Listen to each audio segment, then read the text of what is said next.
ಹೇ guys ಎಲ್ಲರಿಗೂ ನಮಸ್ಕಾರ. I hope you doing well. ಇಂದು ನಾವು ಪ್ರಪಂಚದ ಪ್ರಮುಖ ಜಲಸಂಧಿ ಬಗ್ಗೆ ಅಧ್ಯಯನ ಮಾಡೋಣ.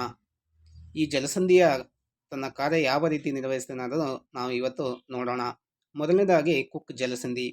ಈ ಕುಕ್ ಜಲಸಂಧಿ ತಾಸ್ಮೇನಿಯಾ ಸಮುದ್ರ ಮತ್ತು ಪೆಸಿಫಿಕ್ ಮಹಾಸಾಗರವನ್ನು ಬೇರ್ಪಡಿಸ್ತದೆ. ತಾಸ್ಮೇನಿಯಾ ಸಮುದ್ರ ಮತ್ತು ಪೆಸಿಫಿಕ್ ಮಹಾಸಾಗರವನ್ನು ಬೇರ್ಪಡಿಸ್ತದೆ ಅಂತ ಕಾಣ್ತೀವಿ. ಈ ಭಾಗದಲ್ಲಿ ಕಂಡುಬರ್ತದೆ ಕುಕ್ ಜಲಸಂಧಿ. ಕಂಡುಬರೋದು ಎಲ್ಲಿಪ್ಪ ಅಂದರೆ ಈ ಭಾಗದಲ್ಲಿ. ಹೌದಾ, ಈ ಭಾಗದಲ್ಲಿ ಕುಕ್ ಜಲಸಂಧಿ ಕಂಡುಬರ್ತದ. ಈ ಕುಕ್ ಜಲಸಂಧಿ ಏನಪ್ಪಾ ಅಂದ್ರೆ ಈ ಕುಕ್ ಜಲಸಂಧಿ ಕಂಡುಬರೋದು ನ್ಯೂಜಿಲೆಂಡ್ ದೇಶದಲ್ಲಿ. ನ್ಯೂಜಿಲೆಂಡ್ ದೇಶದ ಎರಡು ದ್ವೀಪಗಳನ್ನು ಬೇರ್ಪಡಿಸ್ತದೆ ಅಂತ ಕಾಣ್ತೀವಿ. ನೆಕ್ಸ್ಟ್ ಏನಪ್ಪಾ ಅಂದ್ರೆ ಬಾಸ್ ಜಲಸಂಧಿ. ಬಾಸ್ ಜಲಸಂಧಿ. ಈ ಬಾಸ್ ಜಲಸಂಧಿ ಏನಪ್ಪಾ ಅಂದ್ರೆ ಆಸ್ಟ್ರೇಲಿಯಾ ಮತ್ತು ತಾಸ್ಮೇನಿಯಾ ದ್ವೀಪವನ್ನು ಬೇರ್ಪಡಿಸ್ತದ. ಆಸ್ಟ್ರೇಲಿಯಾ ಮತ್ತು ತಾಸ್ಮೇನಿಯಾ ದ್ವೀಪವನ್ನು ಬೇರ್ಪಡಿಸ್ತದ ಅಂತ ಕಾಣ್ತೀವಿ. ಈ ಬಾಸ್ ಜಲಸಂಧಿ ಕಂಡುಬರೋದು ಆಸ್ಟ್ರೇಲಿಯಾ ಮತ್ತು ತಾಸ್ಮೇನಿಯಾ ದ್ವೀಪಗಳ ಮಧ್ಯದಲ್ಲಿ. ಆಸ್ಟ್ರೇಲಿಯಾ ಮತ್ತು ತಾಸ್ಮೇನಿಯಾ ದ್ವೀಪಗಳ ಮಧ್ಯದಲ್ಲಿ ಅಂತ ಕಾಣ್ತೀವಿ. ಆಸ್ಟ್ರೇಲಿಯಾ ಮತ್ತು ತಾಸ್ಮೇನಿಯಾ ದ್ವೀಪಗಳ ಮಧ್ಯದಲ್ಲಿ ಕಂಡುಬರುತ್ತದೆ ಅಂತ ಕಾಣ್ತೀವಿ. ಇದು ಯಾವ ಜಲಭಾಗವನ್ನು ಜೋಡಿಸ್ತದೆ ಅಂದರೆ ಹಿಂದೂ ಮಹಾಸಾಗರ. ಯಾವ ಜಲಭಾಗವನ್ನು ಜೋಡಿಸ್ತದೆ ಅಂದರೆ ಹಿಂದೂ ಮಹಾಸಾಗರ ಅಂತ ಕಾಣ್ತೀವಿ. ಹಿಂದೂ ಮಹಾಸಾಗರ. ಈ ಹಿಂದೂ ಮಹಾಸಾಗರ ಮತ್ತು ಇಲ್ಲಿ ಒಂದು ತಾಸ್ಮೇನಿಯಾ ಸಾಗರ ಕಂಡುಬರುತ್ತದೆ. ತಾಸ್ಮೇನಿಯಾ ಸಾಗರ ಕಂಡುಬರುತ್ತದೆ. ಇದನ್ನು ಬೇರ್ಪಡಿಸ್ತದೆ ಅಂತ ನಾವು ಕಾಣ್ತೀವಿ. ನೆಕ್ಸ್ಟ್ ಯಾವುದಪ್ಪ ಅಂದರೆ ಮಲಕ್ಕಾ ಜಲಸಂಧಿ. ಮಲಕ್ಕಾ ಜಲಸಂಧಿ. ಈ ಮಲಕ್ಕಾ ಜಲಸಂಧಿ ಕಂಡುಬರೋದು ಎಲ್ಲಿಪ್ಪ ಅಂದರೆ ಈ ಭಾಗದಲ್ಲಿ. ಮಲಕ್ಕಾ ಜಲಸಂಧಿ ಕಂಡುಬರೋದು ಈ ಭಾಗದಲ್ಲಿ ಅಂತ ಕಾಣ್ತೀವಿ. ಇದು ಕಂಡುಬರೋದು ಸಿಂಗಾಪುರ್ ಮತ್ತು ಸುಮತ್ರಾ ದ್ವೀಪಗಳ ಮಧ್ಯೆ. ಸಿಂಗಾಪುರ ಮತ್ತು ಸುಮತ್ರಾ ದ್ವೀಪಗಳ ಮಧ್ಯದಲ್ಲಿ ಕಂಡುಬರುತ್ತದೆ. ಯಾವ ಜಲಭಾಗವನ್ನು ಜೋಡಿಸ್ತದೆ ಅಂದರೆ ಇದು ಯಾವ ಜಲಭಾಗವನ್ನು ಜೋಡಿಸ್ತದೆ ಅಂದರೆ ಅಂಡಮಾನ್ ಸಮುದ್ರ ಮತ್ತು ಜಾವಾ ಸಮುದ್ರ. ಅಂಡಮಾನ್ ಸಮುದ್ರ ಮತ್ತು ಜಾವಾ ಸಮುದ್ರ ಅಂತ ಕರಿತೀವಿ. ಅಥವಾ ದಕ್ಷಿಣ ಚೀನಾ ಮಹಾಸಾಗರ, ದಕ್ಷಿಣ ಚೀನಾ ಸಮುದ್ರ ಅಂತ ಕರಿತೀವಿ. ನೆಕ್ಸ್ಟ್ ಯಾವುದಪ್ಪ ಅಂದರೆ ಬಾಬ್ ಅಲ್ ಮಂಡಲ್. ಬಾಬ್ ಅಲ್ ಮಂಡಲ್ ಅಂತ ಕಾಣ್ತೀವಿ. ಈ ಬಾಬ್ ಅಲ್ ಮಂಡಲ್ ಎಲ್ಲಿ ಕಂಡು ಬರ್ತದಪ್ಪ ಅಂದರೆ ಜಲಸಂಧಿ ಬಾಬ್ ಅಲ್ ಮಂಡಲ್ ಕಂಡುಬರೋದು ಎಲ್ಲಿಪ್ಪ ಅಂದರೆ ಈ ಭಾಗದಲ್ಲಿ ಅಂತ ಕಾಣ್ತೀವಿ. ಇಲ್ಲಿ ಕಂಡುಬರುತ್ತದೆ. ಹೌದಾ, ಬಾಬ್ ಅಲ್ ಮಂಡಲ್ ಅಂತ ಕರಿತೀವಿ. ಇದು ಕೆಂಪು ಸಮುದ್ರ ಮತ್ತು ಈ ಭಾಗದಲ್ಲಿ ಕಂಡುಬರ್ತದೆ. ಕೆಂಪು ಸಮುದ್ರ ಮತ್ತು ಗಲ್ಫ್ ಆಫ್ ಅಡನ್. ಕೆಂಪು ಸಮುದ್ರ ಮತ್ತು ಗಲ್ಫ್ ಆಫ್ ಅಡನ್ ಅನ್ನು ಜೋಡಿಸ್ತದೆ. ಇನ್ನು ಯಾವ ದೇಶಗಳನ್ನು ಬೇರ್ಪಡಿಸ್ತದೆ ಅಂದರೆ ಯಮನ್ ಮತ್ತು ಜಿಬೋತಿ. ಯಮನ್ ಮತ್ತು ಜಿಬೋತಿ ಅಂತ ಕಾಣ್ತೀವಿ. ಈ ಯಮನ್ ಕಂಡುಬರೋದು ಎಲ್ಲಿ? ಇನ್ನು ಜಿಬೋತಿ ಕಂಡುಬರೋದು ಆಫ್ರಿಕಾ ಖಂಡದಲ್ಲಿ. ಯಮನ್ ಕಂಡುಬರೋದು ಏಷ್ಯಾ ಖಂಡದಲ್ಲಿ. ಆದರೆ ಜಿಬೋತಿ ಕಂಡುಬರೋದು ಎಲ್ಲಪ್ಪ ಅಂದರೆ ಆಫ್ರಿಕಾ ಖಂಡದಲ್ಲಿ ಅಂತ ಕಾಣ್ತೀವಿ. ಇನ್ನು ಬಾಸ್ಪರಸ್ ಜಲಸಂಧಿ. ಬಾಸ್ಪರಸ್ ಜಲಸಂಧಿ ಅಂತ ಕಾಣ್ತೀವಿ. ಈ ಬಾಸ್ಪರಸ್ ಜಲಸಂಧಿ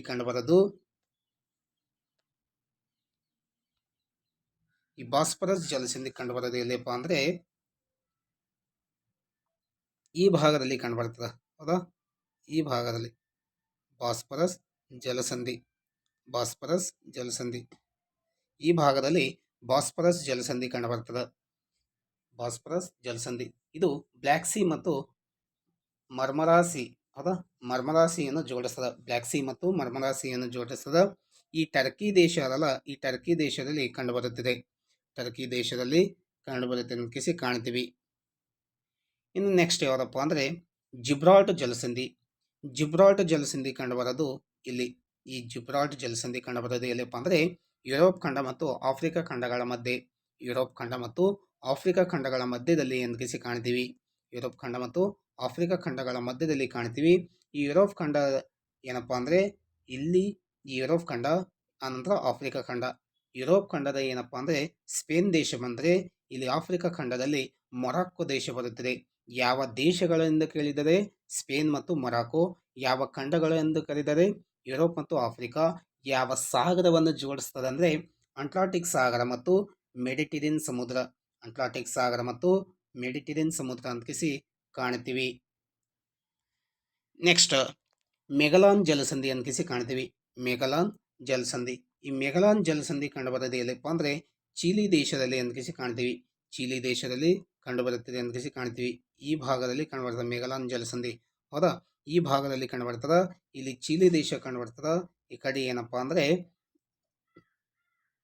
ಪಾಕ್ಲೆಂಡ್ ಕಂಡುಬರ್ತದೆ. ಈ ಪಾಕ್ಲೆಂಡ್ ಇಲ್ಲಿ ಕಂಡುಬರ್ತದೆ. ಈ ಭಾಗದಲ್ಲಿ ಪಾಕ್ಲೆಂಡ್, ಇಲ್ಲಿ ಏನಪ್ಪಾ ಅಂದ್ರೆ ಚೀಲಿ ದೇಶ ಅಂತ ಕಾಣ್ತೀವಿ.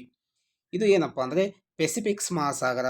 ಈ ಪೆಸಿಫಿಕ್ಸ್ ಮಹಾಸಾಗರ ಮತ್ತು ಅಂಟಾರ್ಟಿಕ್ ಮಹಾಸಾಗರವನ್ನು ಜೋಡಿಸ್ತದ. ಪೆಸಿಫಿಕ್ ಮಹಾಸಾಗರ ಮತ್ತು ಅಂಟಾರ್ಟಿಕ್ ಮಹಾಸಾಗರವನ್ನು ಜೋಡಿಸ್ತದ ಅಂತ ನಾವು ಕಾಣ್ತೀವಿ. ಪೆಸಿಫಿಕ್ಸ್ ಮಹಾಸಾಗರ ಮತ್ತು ಅಂಟಾರ್ಟಿಕ್ ಮಹಾಸಾಗರವನ್ನು ಜೋಡಿಸ್ತದ. ಪೆಸಿಫಿಕ್ಸ್ ಮತ್ತು ಅಂಟಾರ್ಟಿಕ್ ಮಹಾಸಾಗರವನ್ನು ಜೋಡಿಸ್ತದ ಅಂತ ಕಾಣ್ತೀವಿ. ಇನ್ನು ಬೇರಿಂಗ್ ಜಲಸಂಧಿ ಅಂತ ಕರಿತೀವಿ. ನೆಕ್ಸ್ಟ್ ಯಾವುದಪ್ಪ ಅಂದ್ರೆ ಬೇರಿಂಗ್ ಜಲಸಂಧಿ. ನೆಕ್ಸ್ಟ್ ಯಾವುದು ಬೇರಿಂಗ್ ಜಲಸಂಧಿ ಅಂತ ಕಾಣ್ತೀವಿ. ಬೇರಿಂಗ್ ಜಲಸಂಧಿ. ಬೇರಿಂಗ್ ಜಲಸಂಧಿ. ಬೇರಿಂಗ್ ಜಲಸಂಧಿ. ಈ ಬೇರಿಂಗ್ ಜಲಸಂಧಿ ಕಂಡುಬರೋದು ಎಲ್ಲಿಪ್ಪ ಅಂದ್ರೆ ಈ ಭಾಗದಲ್ಲಿ. ಬೇರಿಂಗ್ ಜಲಸಂಧಿ ಕಂಡುಬರೋದು ಬೇರಿಂಗ್ ಜಲಸಂಧಿ ಕಂಡುಬರೋದು ಎಲ್ಲಿಪ್ಪ ಅಂದ್ರೆ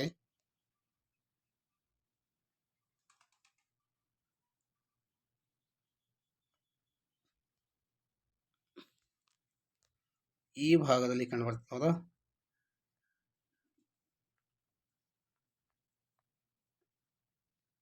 ಸೆಕೆಂಡ್.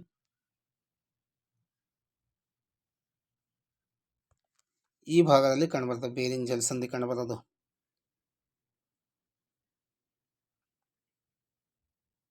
ಈ ಭಾಗದಲ್ಲಿ. ಹೌದಾ, ಬೇರಿಂಗ್ ಜಲಸಂಧಿ ಅಲ್ಲಿ ಕಂಡುಬರುತ್ತದೆ ಅಂತ ನಾವು ಕಾಣ್ತೀವಿ. ಇನ್ ನೆಕ್ಸ್ಟ್ ಯಾವ ದೇಶಗಳನ್ನು ಬೇರ್ಪಡಿಸ್ತದೆ ಅಂದರೆ ರಷ್ಯಾ ಮತ್ತು USA. ಹೌದಾ, ಅಮೆರಿಕ ಅಂತ ಕಾಣ್ತೀವಿ. ಯಾವ ಖಂಡಗಳನ್ನು ಅಂದರೆ ಉತ್ತರ ಅಮೆರಿಕ ಮತ್ತು ಏಷ್ಯಾ ಖಂಡವನ್ನು. ಉತ್ತರ ಅಮೆರಿಕ ಮತ್ತು ಏಷ್ಯಾ ಖಂಡ. ಉತ್ತರ ಅಮೆರಿಕ ಮತ್ತು ಏಷ್ಯಾ ಖಂಡವನ್ನು ಬೇರ್ಪಡಿಸ್ತದೆ ಬೇರಿಂಗ್ ಜಲಸಂಧಿ. ಯಾವುದನ್ನು ಜೋಡಿಸ್ತದೆ ಆರ್ಟಿಕ್ ಓಷನ್ ಮತ್ತು ಪೆಸಿಫಿಕ್ಸ್ ಮಹಾಸಾಗರವನ್ನು. ಹೌದಾ, ಪೆಸಿಫಿಕ್ ಮಹಾಸಾಗರವನ್ನು ಜೋಡಿಸ್ತದೆ ಅಂತ ಕಾಣ್ತೀವಿ ಬೇರಿಂಗ್ ಜಲಸಂಧಿ.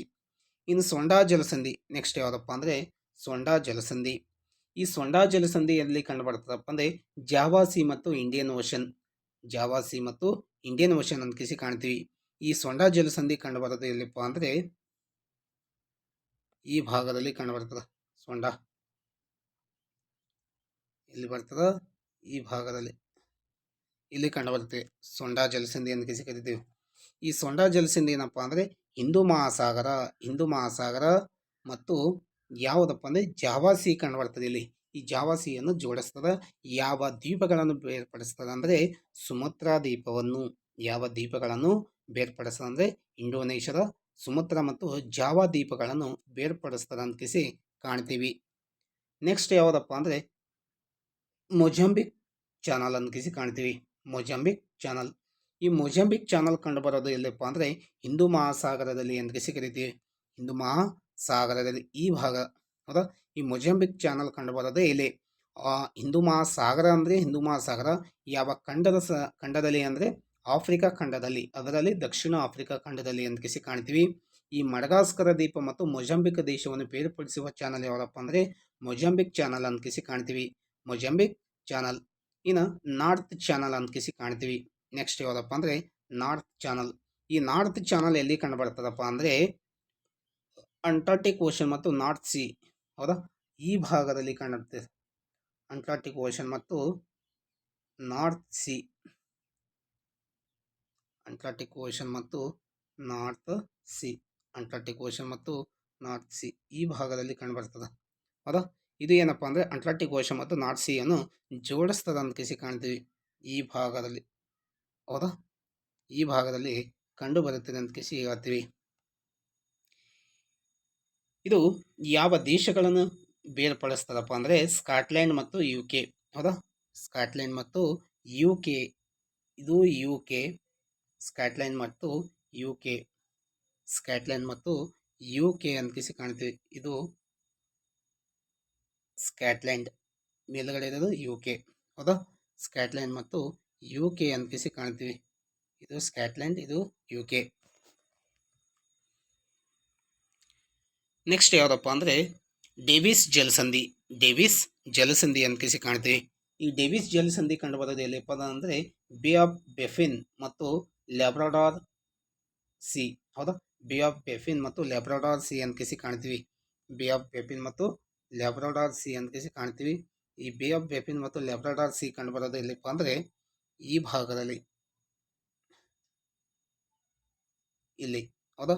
ಈ ಬೇ ಆಫ್ ಬೆಫಿನ್ ಮತ್ತು ಲ್ಯಾಬ್ರಾಡಾರ್ ಸಿ ಅನ್ನು ಜೋಡಿಸ್ತದ. ಯಾವುದನ್ನು ಬೇರ್ಪಡಿಸ್ತದ ಅಂದರೆ ಗ್ರೀನ್ಲ್ಯಾಂಡ್, ಹೌದಾ. ಗ್ರೀನ್ಲ್ಯಾಂಡನ್ನು ಬೇರ್ಪಡಿಸ್ತದ ಮತ್ತು ಕೆನಡಾ ದೇಶವನ್ನು, ಗ್ರೀನ್ಲ್ಯಾಂಡ್ ಮತ್ತು ಕೆನಡಾ ದೇಶವನ್ನು ಬೇರ್ಪಡಿಸ್ತದ ಅಂತ ಕರಿತೀವಿ. ಡೇವಿಸ್ ಜಲಸಂಧಿ, ಡೇವಿಸ್ ಜಲಸಂಧಿ ಈ ಭಾಗದಲ್ಲಿ, ಇದು ಗ್ರೀನ್ಲ್ಯಾಂಡ್, ಇದು ಕೆನಡಾ ದೇಶ ಅಂತ ಕಾಣ್ತೀವಿ. ಗ್ರೀನ್ಲ್ಯಾಂಡ್, ಇದು ಕೆನಡಾ ಮೇಲ್ಗಡೆ ಇರೋದು. ಇನ್ನು ನೆಕ್ಸ್ಟ್ ಯಾವುದಪ್ಪ ಅಂದರೆ ಡೆನ್ಮಾರ್ಕ್ ಜಲಸಂಧಿ. ಈ ಡೆನ್ಮಾರ್ಕ್ ಜಲಸಂಧಿಯಲ್ಲಿ ಕಂಡುಬರ್ತದೆ ಅಂದರೆ ಗ್ರೀನ್ಲ್ಯಾಂಡ್ ಸಮೀಪ. ಡೆನ್ಮಾರ್ಕ್ ಜಲಸಂಧಿ ಕಂಡುಬರೋದು ಇಲ್ಲಿ ಹೌದಾ, ಈ ಭಾಗದಲ್ಲಿ ಕಂಡುಬರ್ತದೆ ಡೆನ್ಮಾರ್ಕ್ ಜಲಸಂಧಿ. ಇದು ಯಾವುದನ್ನು ಬೇರ್ಪಡಿಸ್ತದೆ ಅಂದರೆ ಐಸ್ಲ್ಯಾಂಡ್ ಮತ್ತು ಗ್ರೀನ್ಲ್ಯಾಂಡ್, ಐಸ್ಲ್ಯಾಂಡ್ ಮತ್ತು ಗ್ರೀನ್ಲ್ಯಾಂಡನ್ನು ಬೇರ್ಪಡಿಸ್ತದೆ. ಐಸ್ಲ್ಯಾಂಡ್ ಮತ್ತು ಗ್ರೀನ್ಲ್ಯಾಂಡ್, ಇದು ಐಸ್ಲ್ಯಾಂಡ್, ಇದು ಗ್ರೀನ್ಲ್ಯಾಂಡ್ ಅಂತ ಕಾಣ್ತೀವಿ, ಹೌದಾ. ಇದನ್ನು ಬೇರ್ಪಡಿಸ್ತದೆ ಅಂತ ಕಾಣ್ತೀವಿ. ನೆಕ್ಸ್ಟ್ ಏನಪ್ಪ ಅಂದರೆ ಡೋವರ್ ಜಲಸಂಧಿ, ಡೋವರ್ ಜಲಸಂಧಿ. ಈ ಡೋವರ್ ಜಲಸಂಧಿ ಕಂಡುಬರೋದು ಎಲ್ಲಪ್ಪ ಅಂದರೆ ನಾರ್ತ್ ಸಿ ಮತ್ತು ಇಂಗ್ಲಿಷ್ ಚಾನಲ್ ಬಳಿ, ನಾರ್ತ್ ಸಿ ಮತ್ತು ಇಂಗ್ಲಿಷ್ ಚಾನಲ್ ಈ ಭಾಗದಲ್ಲಿ ಕಂಡುಬರ್ತದೆ ಅಂತ ಕಾಣ್ತೀವಿ. ಇದು ಯು ಕೆ ಮತ್ತು ಫ್ರಾನ್ಸ್ ಅನ್ನು ಬೇರ್ಪಡಿಸ್ತದೆ. ಯು ಕೆ ಮತ್ತು ಫ್ರಾನ್ಸ್ ಅನ್ನು ಬೇರ್ಪಡಿಸ್ತದೆ. ಯು ಕೆ ಮತ್ತು ಫ್ರಾನ್ಸ್ ಅನ್ನು ಬೇರ್ಪಡಿಸ್ತದೆ ಅಂತ ಕಾಣ್ತೀವಿ.